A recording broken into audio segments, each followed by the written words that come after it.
So yun mga ka-rider, another tune tayo. Pangalawang rider ngayong araw na to. Key race 206cc. 206 mga ka-rider, walang sapin, no? Oh. Parang XRM lang to, RS ni Marlon Diaz. Ay, Nares no. Oo. Nares. Ayan. Kasabay niyan eh. 32mm. Na koso? SWR. SWR 32mm. So susubukan ko lang mga ka-rider, ha. Hindi ako nga ako makapatinong ko. Ito kay sir.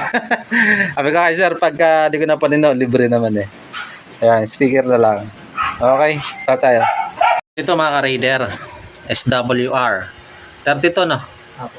32 main jet.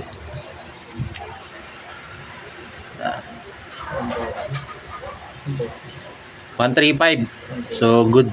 135. Dito naman sa pilot, hindi na masyadong issue. Main jet kasi magdadala mga ka-rider. Pag higher CC, mga 200, kailangan talaga ng maraming gas para iwas sabog din.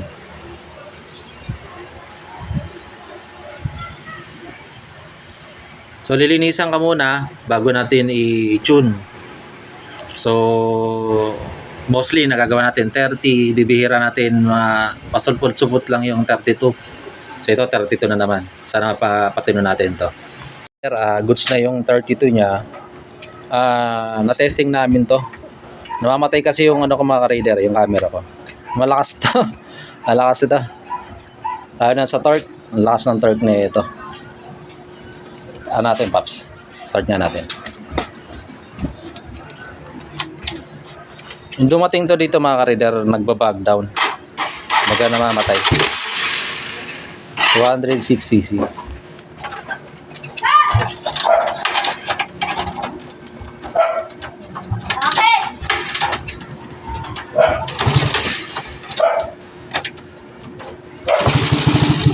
Yung ano kung paano papadyakan. Ayun mga ka-rider. Stable naman na yung RPM.